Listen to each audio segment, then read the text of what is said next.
Alrighty then. We're reading the second SCP of today. I hope you all enjoy this video. And if you do, how about you just for me, subscribe. It's right down there. It's right down there. Maybe even give it a like. Who knows? Who knows? And once this video is over, how about you like quickly type what you think about the SCP that we just read. Doesn't matter if it's criticism or joyful opinions. I'm curious what you guys have to say. So, let's start with the Mobius Cave. I heard of Mobius, and I feel like I always knew it in context of things, but if you actually were to ask me what the word Mobius means, I will be drawing a blank. So maybe, just maybe, we'll understand once we read.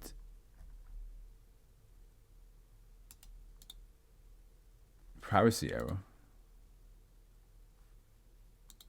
Let's just see what happens. Oh, hell no, I'm not gonna read that. Okay, just wanted to double check. Here we go. It's Euclid. SCP-1351 is contained on-site. Shut up. Contained on-site under the cover of a bat sanctuary with a standard perimeter fence and signs warning away unauthorized personnel. The permanent security team is to be covered as United States National Park Rangers and / or civilian speleologists. The access road to the entrance of SCP-1351 is to be marked authorized vehicles only, to match nearby park roads which are not open to the general public. Personnel within SCP-1351 are to follow standard subterranean safety protocols. All personnel must operate in groups no fewer than 4, with each personnel equipped with at least 3 sources of light, one of which must not be dependent on batteries. In the event of a team member in distress, at least one individual must remain with the distressed individual, while at least 2 individuals must return to get help. Personnel must verbally inform at least 2 individuals, typically the site security watch officer and the on-duty research supervisor, of the intended destination within SCP-1351 and the intended return time, in addition to documenting their intentions in writing. Personnel must also carry sufficient food, water, and first aid equipment for twice the intended stay within SCP-1351. Any individual who becomes lost or separated should remain where they are and wait to be found. The current director of the United States National Park Service and the current Mammoth Cave National Park superintendent are to be informed of the importance of maintaining containment. Further information related to either SCP-1351 or the Foundation to be disseminated to those individuals only in the accordance with need to know and written authorization of O5 Command. Due to the outbreak of SCP-EX, commonly referred to as White Nose Syndrome, WNS, any persons entering SCP-1351 must submit to biological decontamination. Footnote says, oh god, that's a big footnote. SCP-EX is a disease affecting numerous species of North American bats, which has been confirmed in 19 American states and 4 Canadian provinces. Ongoing studies, both the Foundation and non-affiliated organizations, have accumulated increasing evidence that suggests it is caused by the fungus Geomys destructans. The disease itself is not well understood by either the Foundation or non-affiliated scientists. Research continues. At present, there is no known treatment for afflicted bats, nor is there a known containment protocol capable of preventing transmission. The mortality rate varies by species, but has been observed as being as high as 95%.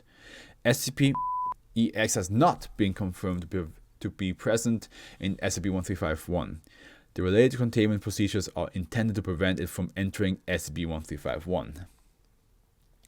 No clothing, shoes, or personnel effects which have entered other caves since 2006 are permitted to enter SCP-1351 to prevent the spread of fungal spores believed to be associated with SCP-EX. Prior to entering and after exiting SCP-1351, all persons must walk across nylon bio. Oh my God! All persons must walk across nylon biosecurity mats saturated in a cleaning solution. For consistency, it is recommended the biosecurity mats and the associated solution match those used by the park.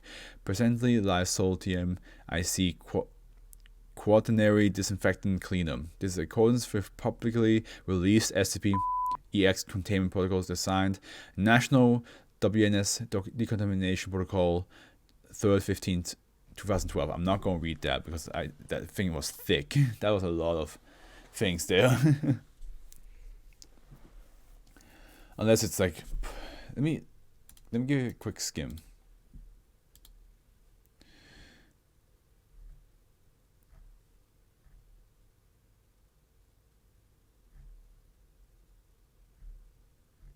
Okay, no, that I don't know what it is about paper written in that like format that makes me go like, I don't want to read this. That's basically how I feel. SCP-1351 is a cave located within Mammoth Cave National Park in the American state of Kentucky. The main section of cave is approximately 30 kilometers long. No direct connection between SCP-1351 and Mammoth Cave have yet been discovered, though the possibility remains. Like most caves in the area, SCP-1351 appears to have been carved from Mississippian-aged limestone strata capped by sandstone. This has resulted in relatively few flowstone deposits. SCP-1351 is anomalous for 3 reasons. Oh, 3 reasons, you say? I'm interested. I'm intrigued. I'm curious and concerned and worried and scared. First, it is accessible through a dome in the ceiling of an otherwise unremarkable section of cavern 125 meters underground. See Figure 3. But this dome height, 750 meters, would require SCP-1351 to be well above surface level. In spite of the inconsistency, SCP-1351 seems to be subterranean. Foundation speleologists have not yet determined a satisfactory explanation for this phenomenon. Second, the interior of the cave only has a single surface, the floor, and a single boundary component, a wall. Over the course of the cavern, several kilometers in length, the floor wraps around to become the ceiling, while one wall wraps around to become the other. In this, it resembles a Mobius strip. Ah, yeah. Okay. Local gravity orients towards the nearest floor. A dark band in the rock wall shows the location of the boundary between the local gravitational field. The cause of this unusual spatial warping is not understood at this time.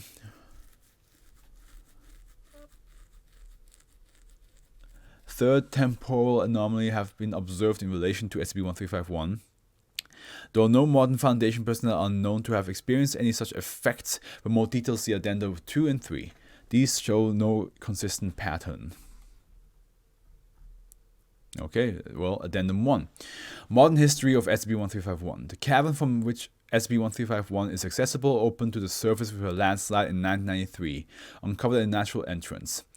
SCP-1351 was most recently discovered in 1995 by National Park Service's speleologists mapping the cavern to determine if it is connected to the main cave system in the park. These scientists were subsequently seconded to the Foundation after a standard background check and non-disclosure agreement.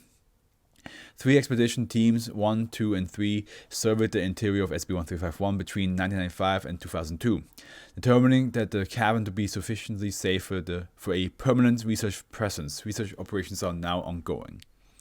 Addendum 2, Expedition 1351-1925 or 9125, I don't know. Or 1925. I don't know if that's supposed to be like the year number, a designation number, or a attempt number. On 23rd April 2009, a team of 6 men and 2 women under the command of Major Mortimer S. Cornelius III emerged from SCP-1351. See Figure 4. They were detained by the Foundation security personnel. Interviews established that they were a team of explorers dispatched by the Foundation in August 1925, so it is the year. and had only spent 18 hours within the cave from their perspective. Their clothing and equipment was accurate for the time period, and they possessed apparently bona fide documents supporting the assertion. However, as there is no record of any of the other members of the expedition nor of the expedition itself, and since SCP-1351 was not known to have been discovered until 1995, they are being detained indefinitely. For further information, contact Supervisory Special Agent Thomas at Site 19. Addendum 3, Discovery of Expedition. That's now seems like 2030's remains. On the 10th June 2011, Foundation researchers discovered the remains of 4 adult humans in the pit of Section 07A of SCP-1351. These remains have been mummified and preserved by the calcium nitrate present in the cavern. Carbon dating indicated that the remains to be in excess of 7,000 years old. One of the bodies had 2 broken legs, while another had a broken arm. There was no obvious cause of death for any of the subjects. Subject 1, male, 198 centimeters tall, black hair, facial bone structure suggests Caucasian ancestry, antemortem compound fractures in both left and right tibia. Tibia? Tibia. I don't know why I said that. Foundation issue dog tags identified as Dr. Nicholas Lusk. Serial number redacted. Subject 2, male, 186 centimeters tall, red hair, facial bone structure suggests Caucasian ancestry, antemortem simple fracture in the left ulna. Foundation issue dog tags identified as Dr. Lionel Dunbar. Serial number redacted. Subject 3, female, 160 centimeters tall, black hair, facial bone structure suggests Japanese ancestry. No apparent injuries. Foundation issued dog tags identified as Dr. Asuka Miyamoto. Is it Yeah. Serial number redacted. Subject 4, female, estimated approximately 164 centimeters tall, head absent. Incision located above C4 vertebrae and occurred post-mortem. No identification located in the vicinity of body. The bodies were clothed in uniform synthetic spelunking overalls and equipped with gear estimated to be roughly equivalent to the level of technology expected to exist by mid-2030s. Among the gear was a damaged camcorder with predictably dead batteries. Efforts to power the camcorder and recover the information documented have data expunged. So the Mobius cave.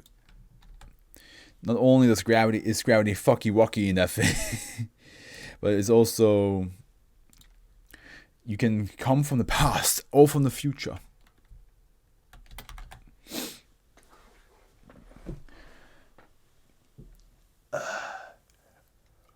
And time seems to be working differently as well. You walk through that cabin. Yeah,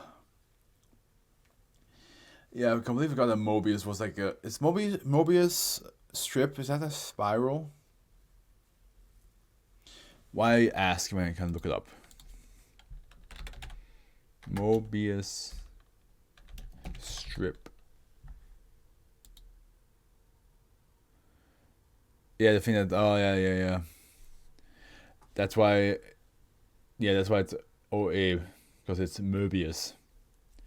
Because, like, in German, when you have the O, but when there's, like, 2 dots, the what is it called? Umlaut. It's Ö. It's not O, it's Ö. Mobius. Oops. Well, yeah, okay. Doesn't really have much to say so far about the 2 SCPs that we just read. The Mobius cave is definitely more interesting to me right now as a visual concept, because I can imagine like it must be really weird looking that the cave just basically. So that's what it explained, that the cave, like the floor, or the ceiling, the wall would become the ceiling and so on and so forth, because it's like twisting and turning inside of it. Okay, I get it. I get it now. Now that I had the visual image when I looked up what the Mobius strip is, that makes a lot more sense now. What the description was trying to say. I get it. I get it.